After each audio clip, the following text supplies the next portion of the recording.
I'll be the one to say it. The New Donk City Festival is overhyped.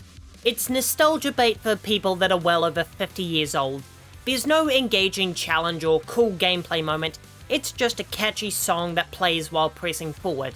Okay, fine. I'm just salty that such a phenomenal celebration of Nintendo's history is the moment everyone points to as the crown jewel of one of Mario's most excellent adventures, when I believe that the finale of the game is maybe the most ecstatic I've ever felt holding a controller.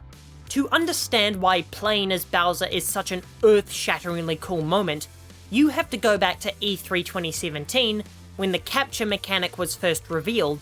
The speculation was wild. The power-ups were now everything in the world itself. Breath of the Wild had just come out, and liberated millions of players who didn't know video games had narrowed their minds on what an open world could be. I kid you not, people thought you would be able to control every single object in the environment and shape the world to your will. But one of the more realistic, yet no less epic theories that popped up from that trailer was getting to capture Bowser, which has been a long-time fantasy in a mainline 3D Mario game.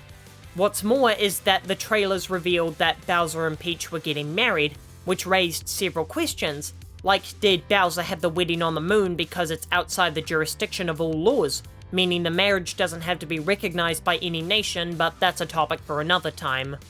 What the marriage also implied was a sense of finality and culmination. Bowser was finished messing around with just kidnapping Peach. He was going to be making it official. It was a raising of the stakes, and it's the highest the stakes can go in a Mario game without Bowser threatening to kill or assault Peach. And something tells me that's never going to happen. So with the stakes raised, so too are our expectations. We're expecting a more epic finale since that's what this game has advertised with this plot thread. When you get to Bowser's Kingdom, you're ready for your showdown as you make your way across the islands to the keep. Then on the roof of the pagoda, Bowser goes to the moon and you fight a giant mech. Normally, a giant mech is as good a finale as you can get, but for there to be a reveal that there's a whole final kingdom lying in wait and it's in outer space, the adventure and our expectations both reach stratospheric heights. This isn't even mentioning the real-world implications over the divisiveness over Mario 3D World and how important and hyped this game was after the failure of the Wii U and the success of the Switch, and the pressure for a near-perfect finale had reached a boiling point. And as the music faded away and you made your way towards the wedding hall, the significance of the moment finally set in. This isn't going to be a regular Bowser boss battle. This is the calm before a violent and explosive storm that's going to blow you away. And then, pure disappointment. The Bowser fight is a complete reuse of the Cloud Kingdom battle you did earlier in the game, except a bit harder now. I felt so let down by this anticlimax, as the anticipation of the fight had been killing me since E3. With Bowser ceremoniously defeated, I felt robbed of the epic finale that was promised. But then as we begin to make our escape from the collapsing moon cave, and you see Peach waiting for you to save her, and you see Bowser lying next to her, the light bulb goes off in your head, and you realize that this is the true finale.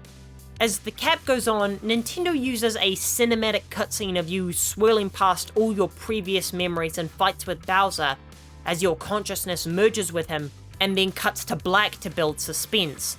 Then you're in control of the Koopa King, and the hype finally sets in. I won't pretend that this is a substitute for the final boss, as it's more of a celebratory victory lap for beating the game.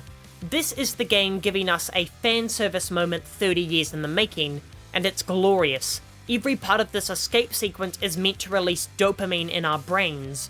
The ginormous weight behind each claw strike and jump, the satisfying crack of every rock we shatter and slash, it all serves as a power fantasy for letting us control Bowser in a mainline Mario game. While it would have been cool to fight some sort of moon creature deep within the cave, I have to recognize that the game is unfortunately over, and this is nothing more than a reward for finishing. But I don't care, because this is the most exhilarating moment I have ever played. I love how chaotic every inch of my screen is. I love the nostalgia baiting by giving us a 2D pipe to go through, and when you enter the final room, the vocals kick in, and it's a feeling of excitement I've never felt before. This entire final chamber could be the most smile-inducing thing I've played in a video game. This is the true culmination of the Odyssey. This is the finality that was set up with the wedding plot, and it's amazing how such a mechanically simple room can inspire such pure elation in my jaded heart. I'll be back in 2 days. In the meantime, here's a video about the second best final boss in a Mario game of all time, Baby Bowser from Yoshi's Island.